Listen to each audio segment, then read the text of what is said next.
Welcome to BFC Live, the daily video and podcast series of Business of Cannabis. BFC Live highlights the companies, brands, people, and trends driving the global cannabis sector. Find out all that we do at businessofcannabis.com. Coming up on this BFC Live, we connect with McCann from CannDelta. They are official regulatory advisory of Business of Cannabis. We want to connect with Lucas about what is happening in British Columbia, especially as it relates to farm gate retail.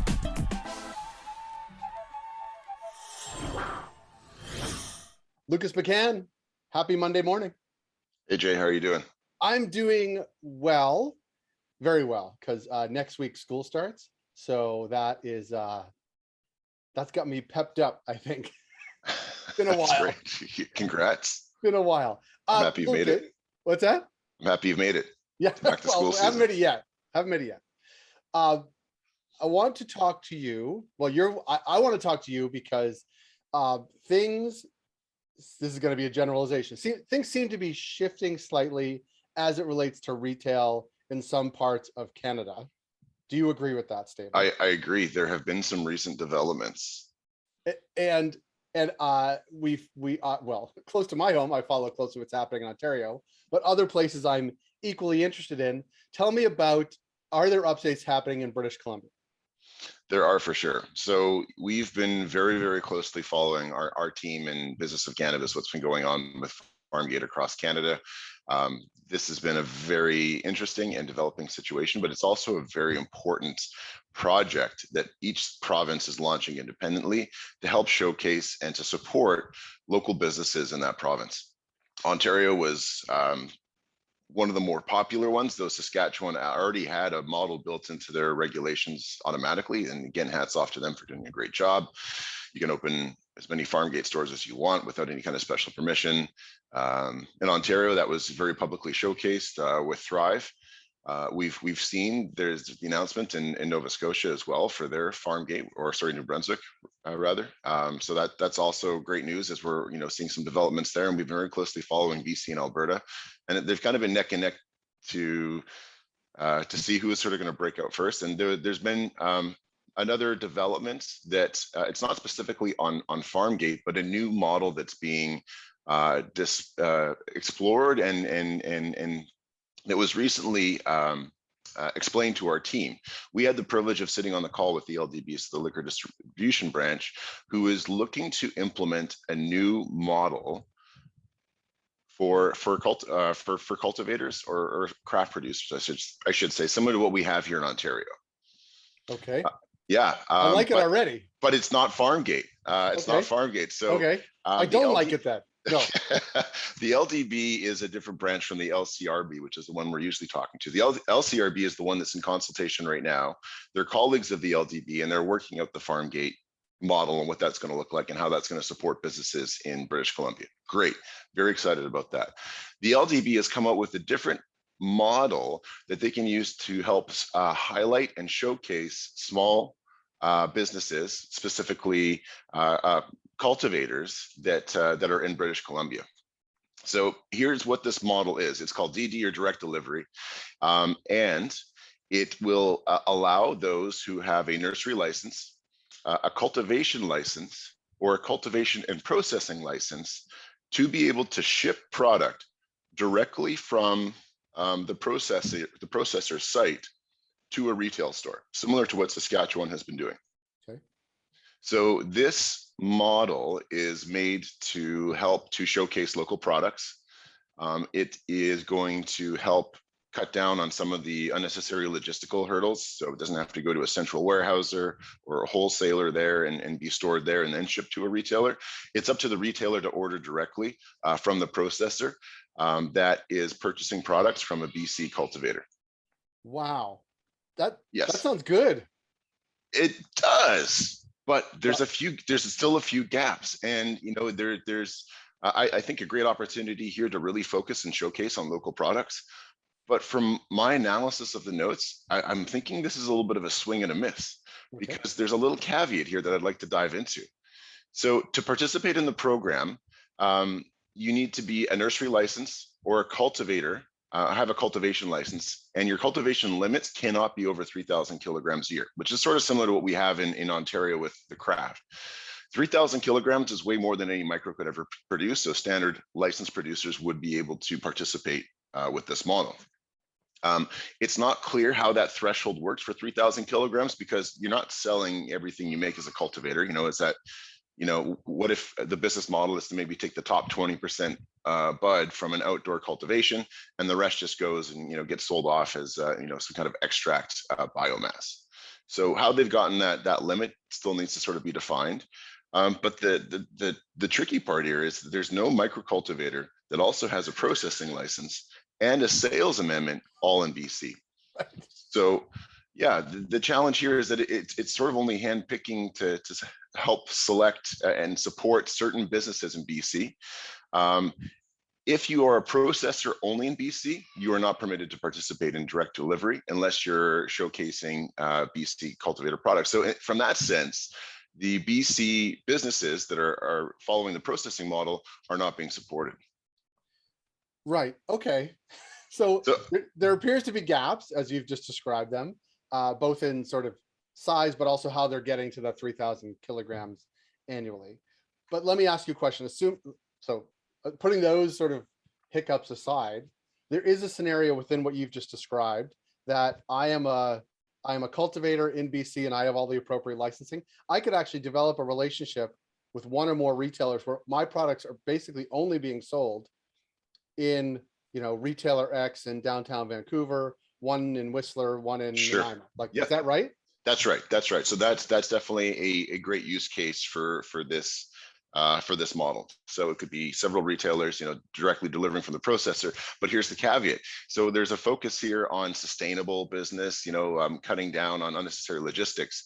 However, you could be shipping that product over to me, who's a processor in Ontario, where I package that product and then I ship it back directly to the retailers. So is it self-defeating in that case? Maybe a little bit.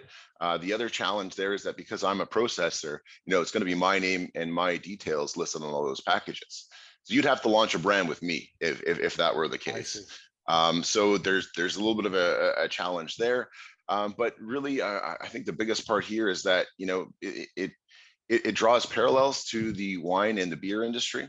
But from that aspect of it, it's only sort of helping with various parts of the supply chain. So from that aspect, a little bit confused. It's still early on, so they're looking for a launch fall 2022. So there's still an opportunity for folks to provide some consultation on this and really have their voice heard to see if this is something that maybe could just be fine-tuned a little bit to help support all businesses in BC. Yeah.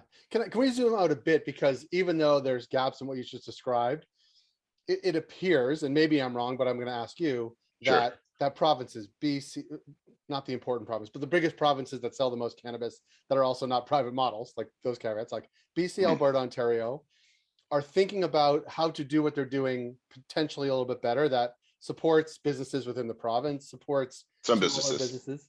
What? Some businesses. Right. So, but I mean, maybe I'm zooming out even further. There is movement or desire to move slightly. Yeah. Okay. So there's an attempt, and it's great that anytime the government wants to work with local businesses to support those local businesses, especially in the cannabis industry, which seems like it never happens. You're right. This is a positive movement. It's a movement in the right direction. This is great. I think it's commendable that they're taking this initiative, and it has a lot of good things about it. Its intentions are great intentions for sure. It still is difficult to understand why particular business model might not be reflected and supported in this. So for example, we work closely with a processor that's based out of the Lower Mainland. And their focus is on extraction, molecular distillation, and producing very, high quality refined products. They have no interest in cultivation whatsoever. So the only way that they could sort of get on the shelves using this model would be to work with the cultivator. But even from a reporting standpoint, it's sort of a record-keeping nightmare to know, okay, this lot, this is the BC lot that can be direct delivery. This exact same SKU, but from this lot cannot be because it didn't actually use the cannabis that came from that BC cultivator. It came from Alberta instead. So from that aspect of it, a little bit of a disjoint there. Yeah, I mean, it's kind of left me thinking like, why only support certain businesses? And it really seems like they have a focus on the agricultural part and supporting agriculture in BC, but these are still, Right, product. agricultural products that are refined, I guess, right? Right. And Yeah. what if your business model is producing, the best hash or live resin or live rosin that you possibly can? That kind of gets swept under the carpet. Right.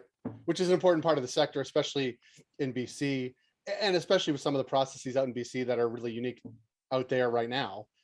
It would be great to support those businesses, because those are the businesses that are creating the IP, that are exporting the IP, that are sharing the IP across the country. It really is.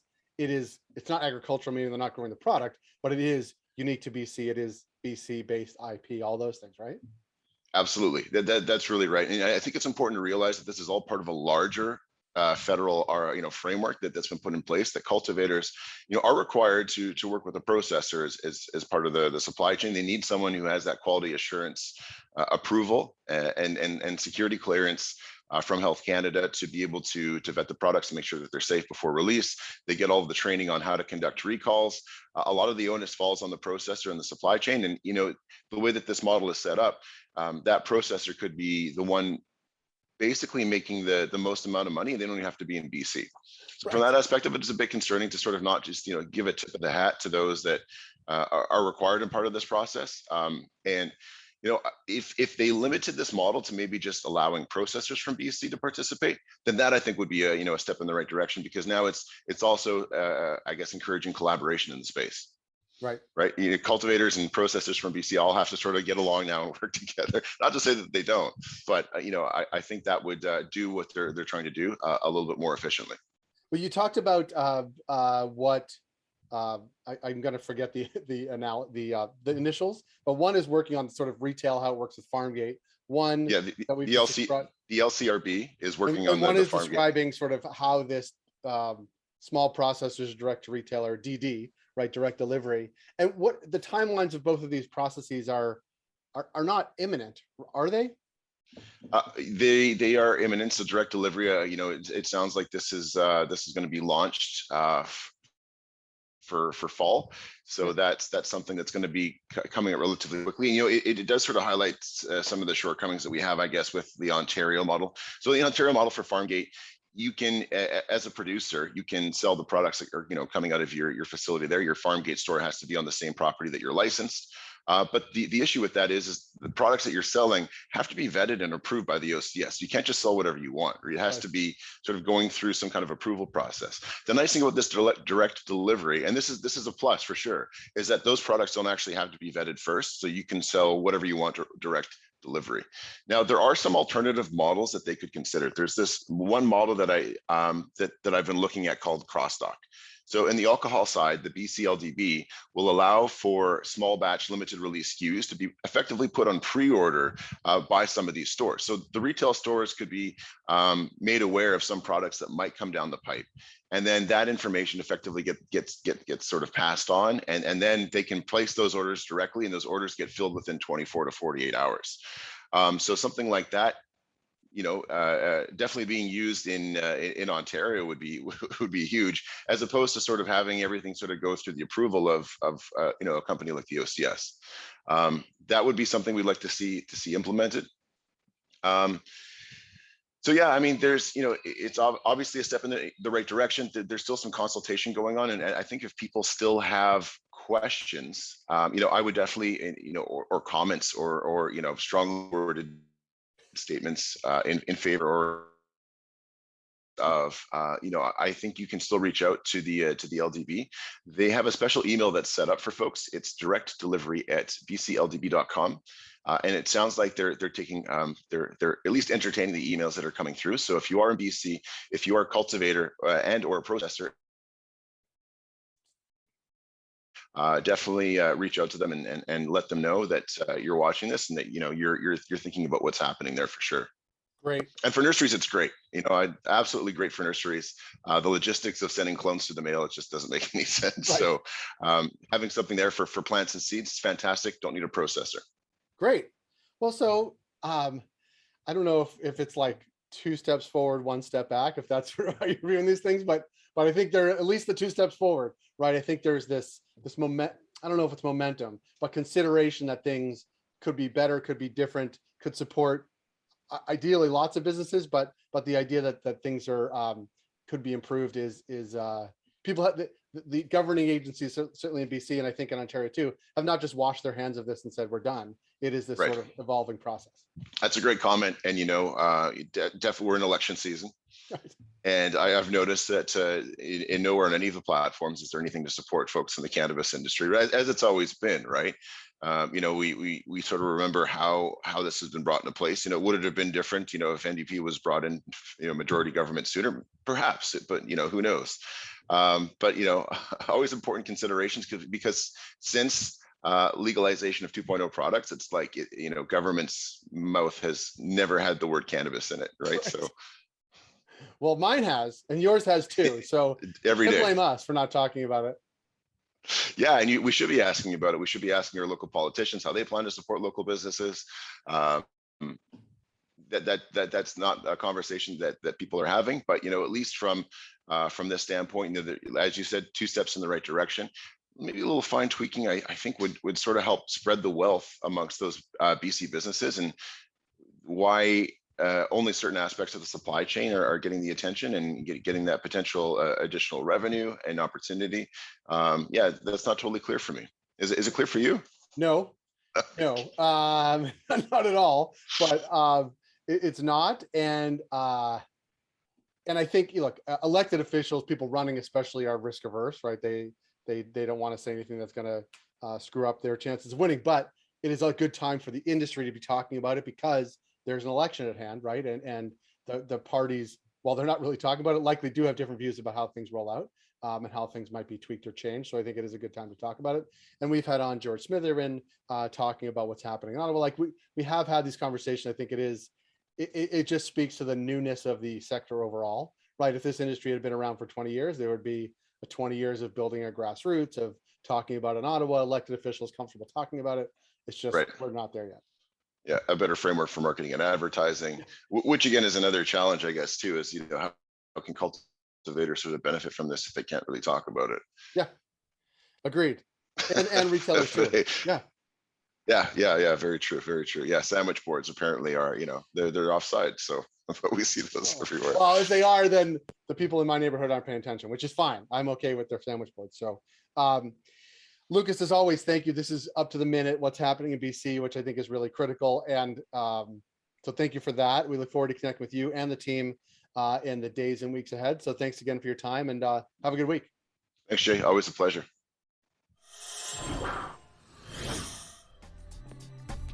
That was Lucas McCann of CannDelta. If you like this program, please rate and review us on Apple Podcasts, Spotify, or wherever you heard the show. It helps support the work we do. We're able to do what we do because of our ongoing partners, including Alterna Savings, Cannabis at Work, Cannabis Benchmarks, CannDelta, Gallagher, Headset, and Torque & Mains. Find out all that we do at businessofcannabis.com.